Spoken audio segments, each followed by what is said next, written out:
All right, guys, here comes the number 2 house. This is the 8x16 RJO, the little red strawberry house.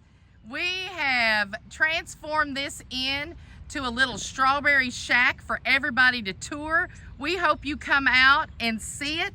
It's an 8x16. It's got solar power on it. So it is completely off-grid. It does not need any kind of power to it or anything. It's gonna be cloudy, but it's gonna be good. It's gonna be running. Scott's bringing it in here. Thank you. Here it is in all red. We already had this painted red, but and there's the back of it. It looks so flippin' cute. And they are going to take it down there. Gosh, it's adorable. It is the cutest thing. Morning, Scott. Morning, Amanda. How you doing? I'm doing good.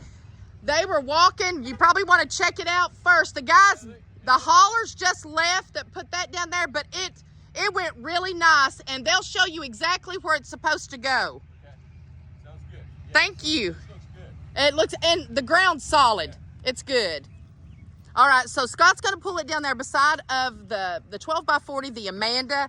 We're calling it the little strawberry shack. I mean, that's, unless I come up with a different name, strawberry shortcake, strawberry something, but it's super cute. And one of the things that I wanted to share with everybody, and I'll share this tomorrow too, is that my mom used to come. She come 2 or 3 times before she died, and she would set up at the strawberry festival, and she would sell homemade strawberry pies, and she would do apple pies and stuff like that, and fried pies. And it's a very southern thing to have fried pies. So she did strawberry fried pies, and she did apple fried pies, and she did peach fried pies. So she would set up here, have her a little booth, have her a table with a tent and all that stuff. And my mom was like 10 times how I am. So she was always doing something. Always loved to be involved with church and the community and just doing all kinds of fun stuff. So, and believe me, she talked more than I did, if you can believe that. She did. So I got it honest. So they're going to show where it's going to sit.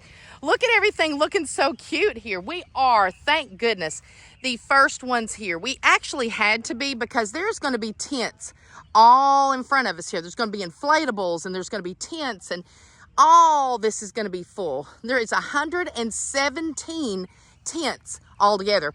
That ain't counting the food, that ain't counting the band and everything like that. So they're getting ready to set up. Look how cute the 2 of these look with the blue and with the red. It's just absolutely adorable. So there's no problem. The ground, it's wet, but it's solid. It is not mushy. It's not mushing down or anything like that. So that's really good. We're going to do a sneak peek of each one, but I don't want to reveal too much, because I want everybody to be surprised tomorrow and going in and stuff. But I am going to do an official tour that we will post on YouTube, so you guys can all see it, and it'll be just like you're here. So if you can't be here, we're not going to let you miss anything. We want you to see every second of everything that's going on. We went over, jumped over that hurdle of the challenge this morning with the big 12x40 coming in on the road over here, coming on the wet grass. Was it going to sink? Nobody knew. So we got it all worked out. Tom is on his way. They're going to make sure the house is secure and blocked up and everybody is safe. We've got handrails on the outside of the houses. We've got stairs for this one too, but we got handrails. And once you go into the 12x40, there is a back door that you're going to go out of. So we're going to have a good flow so people can go in and go right back out. And you're going to have stairs on the back, and everything is going to be safe and secure for everybody. It is. And is it not the cutest? I've not got to see either one of these decorated. Melody, of course, I gave her a direction of where I wanted it to go, and she does fantastic. She needs minimal of anything told, because she just gets it. She's the only person in the 10 years that I have been decorating these houses and staging all these houses. When I walked into her house, I was like, okay, this lady gets it. She gets it. She has the eye for it. She has the organization for it. She knows how to work with something. If something doesn't work out, she can make a quick change. She doesn't have a meltdown over anything. You have to keep moving. You have to keep going. So when you get a challenge in front of you, you know, sometimes you have to have a meltdown. Sometimes that's just what the situation is, the seriousness of the situation. But the best way, just like when my dog had a seizure a couple of weeks ago, you just have to stay calm. You have to try your best to stay calm. Your kids get hurt. Somebody's in a wreck. Something bad happens. You just got to try and stay calm and handle the situation the best way you can. And then if you can't, grab somebody that can help you calm down, right? But that's what we got here, because we had some challenges, and we'll talk about that too with the decorating of it.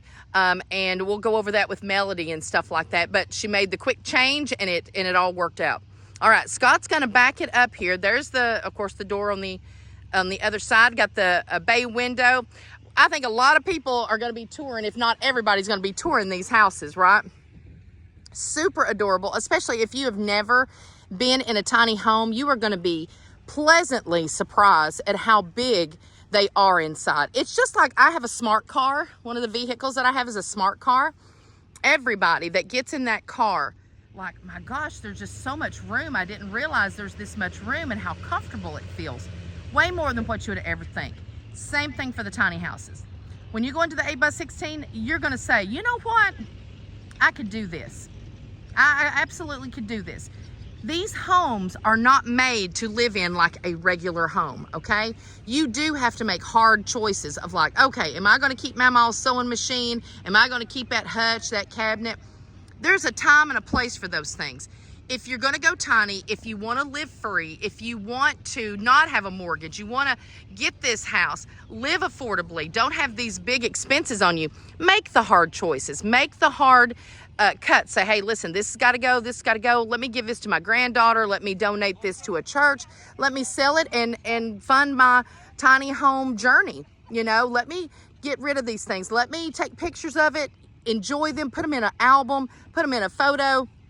Say, you know what? I had some beautiful years with this antique furniture and the things that my mom and dad and people passed down to me, or put them in storage if you want to. But make the hard choices. Live free. Simplify your life.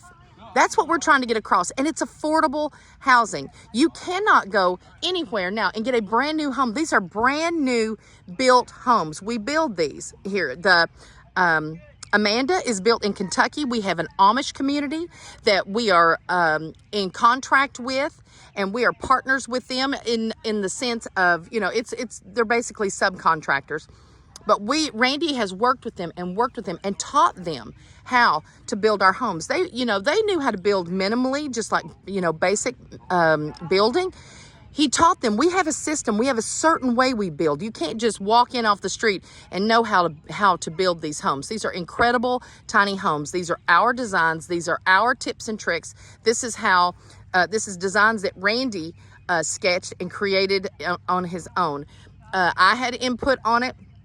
Tom had input on them, but Randy on the majority, I'd say 99% of them, they're his designs. It's how he wanted it. We just tweak things here and there. Like maybe, you know, I'll come up with an idea of like, hey, you know, just as my eyes seeing it, hey, you might want to move that over. You might want to put that, what if we put a window there instead of this? Things like that. But these designs, Randy always had a dream in the last 10 years of these designs that come out of his brain and onto the paper, and he just sketches them out. And he sketches them out on whatever he has in front of him. If it's a block of wood, if it's the car hood, it doesn't matter. That's how he rolls. That's how we both roll.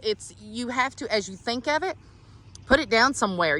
That's how, when you create and when you think and when you have to, you know, you're responsible for coming up with ideas and keeping things fresh, you know, that's what you do. So there's a lot to this business other than just building the homes, other than you have to think of how do they look and how are they created? How does women look at it? How do men look at it? How do, you know, a family look at it? What do we do? And bringing up family with these homes. It's like, okay, a tiny home. I've got 2 kids. What am I going to do? we have the solution for that too. It is still affordable. And Randy came up with the concept of an add-a-box. So we have these great insulated panels that we build homes with, and it keeps them from going into the landfill. What it is the inserts of the door panels, an insulated door panel that you would buy at Lowe's, right? It's a door that you would put on your home, right? They cut out the middle part of it. We use those panels. Randy seen this years ago, way years ago, when we had Brothers Cove, way years ago, and they were building sheds out of them. And he came up with the idea. It's like, my God, why can't we build a house? If they're building sheds, why can't we build a house? And he put it together. He made it work. He got all of it straightened out. It is very difficult. It is not an easy process. There's a reason why only a few people do what we do.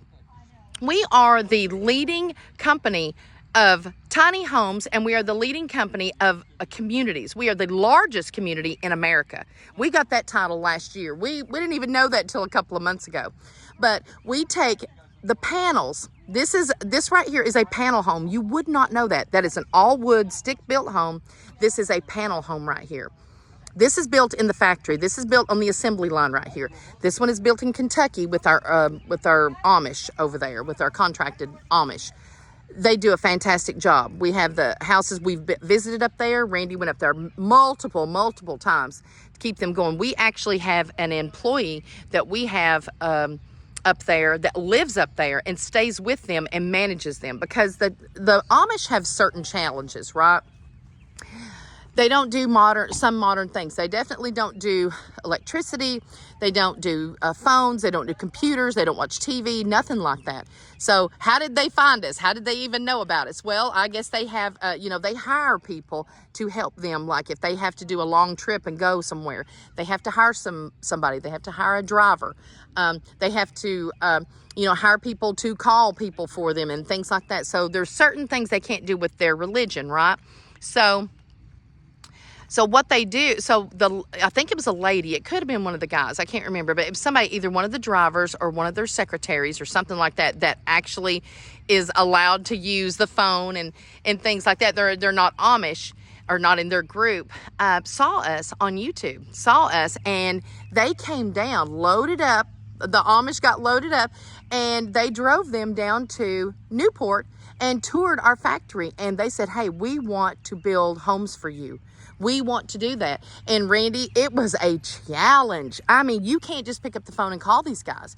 You can, and they did not want to work at the factory. They did not want to work in Newport. So they only came there and was taught. They only trained for maybe 4 weeks, 5 weeks, and they went back and started building homes. The challenge, that's when we decided, okay, they're going to have a person up there to help them with all the different families and all the different, there's like, I think we have 10 or 12 families now. And Dave is up there, he lives up there. He drives between every family, making sure the materials are there, making sure that they have everything they need. Are they building it right? Are they going by the floor plans? Is everything correct how it needs to be? It's been a challenge. I think this is the 4th year that we've been with the Amish, and since they came on, and it's worked out really great. But it was not easy. Neither was the factory line, the assembly line. The assembly line, that's a whole different animal. You don't have to have the skills of building like you do with the Amanda, like with the all wood homes. You don't have to have that skill. This is assembling. You assemble these panels. Let me go up here and show you what I'm talking about with the panels. So back here, you can't even tell, can you? You can't even tell that this home is a panel home at all, okay? We call this our old panels, okay? So we have new panels that don't have any of the screws that you can see at all. So that's something new that we have. This is the old panels that we already have this house built. So we just went ahead and brought it. But let me show you, see how you still can't see? You cannot tell that this house has any panels, any screws, anything like that. It is gorgeous. Now, when I get up close, I'll show you the difference, okay? Here's the front door. Got the solar panels on the top. It looks fantastic. That red, I chose that red. I just thought it was so adorable. Did not do it for the Strawberry Festival. This house, I wanted to do a photo shoot of it, and it's probably been painted red now for, I don't know, 4 months. 4 or 5 months, maybe even a little bit longer, you still cannot tell that this is a panel home, okay? You cannot tell that. Let's walk up to it, okay? I'll show you what I'm talking about. Can you see it? You can't tell that from anywhere else. Look at that, and it's not even bad. Not even bad. This is the old panels that we don't get anymore, but we were able to offer this. These homes, we did a sale was it the end of last year? And they were $15,000, an 8x16. We told everybody, you better jump on that deal. $15,000 for a home that you can live in. A home you can live in. This is absolutely adorable. How adorable. Everybody asks me, hey, Amanda, do you live in a tiny home? No. But if I didn't have 6 dogs, 4 cats, and my daughter living with me, and the place that I have, that I grew up in, because I live in my home place, then I would. There's no reason not to. Let me show you, and it's very livable, and many people do it. I mean, we have over 400 people that live at Incredible Properties over there at Incredible Tiny Homes where the factory is. There's the big bay window. And we have that many people that live there beautifully. They love it. We are full. I mean, there's no availability. Sometimes there'll be a spot that comes open here and there, but rarely. It is absolutely, it's just adorable. I absolutely love it. So that right there, and let me show you the corners right here. It is just, to me, it is not, they screw all these in, is an assembly line home. The only tiny home assembly line that I am aware of. I don't know anybody else that has an assembly line of tiny homes. And on the assembly line, you know, we can do, my God, I don't know how many that we could do. We do, what, three a day? 3 homes a day. And it's a 4-day work week. It's 10 hours a day. These right here, I mean, we produce a lot of homes a year, and I don't know all the stats of it and stuff. If Randy was here, he would know that. I know he's going to try and make it. He's sick, but he is going to try and make it. But I told him to get some rest. I'd go ahead and do some videos this morning. Today is setup day. So the Strawberry Festival is tomorrow, May 18th from 10 to 4, and it's going to be rain or shine. It's not supposed to be, I think it's going to be weather like this. It's going to be overcast, and it's not bad at all. Wear your boots, bring your jacket, have a hood, wear a hat. It's no big deal at all. It's just not a big deal. The ground is solid. It's not mushy. There's going to be 117 tents here, is what Ed said this morning. There's going to be food. There's going to be music. There's going to be a magician's going to be here. They're going to have all kinds of things going on, all kinds of festivities. So be sure and come out tomorrow to the Strawberry Festival here in Morristown, Tennessee. Be sure to tour our tiny homes. There's going to be, this is going to be full. So be sure to look back here and see these houses. They're easy to see right now, but there's going to be inflatables. There's going to be tables. There's going to be crafts. I can't remember. I think he said there was like 100, maybe it was 117 craft tents is what was going to be here. So that's what was going to be here, not including the food, not including the band, not including the train. There's like a little train that's going to be here. So a lot of stuff going on. Very exciting. We're so glad that the 12x40 was able to be here this morning. It looks fantastic over here. We're setting up. They're setting up all the decor. Melody and Cruz are doing that. And we're just going to have a great day on this cloudy day here in Morristown, Tennessee. So be sure and check us out on Facebook. Check out all the videos. Like, share, and subscribe. Guys, we are only like 400 and something subscribers away from being, for having 200,000 subscribers on YouTube. It has took us forever to get to 200,000 subscribers. I'm going to go ahead and show you what channel. Go to the App Store. If you have an iPhone, Android I'm not familiar with, but I'm sure you can get any kind of app from anywhere. This is how it's looking. beautiful, clearing up some, cloudy, but it feels great. Right here is where we're at. Morristown's hometown stations. Let's go ahead and do them a plug right here.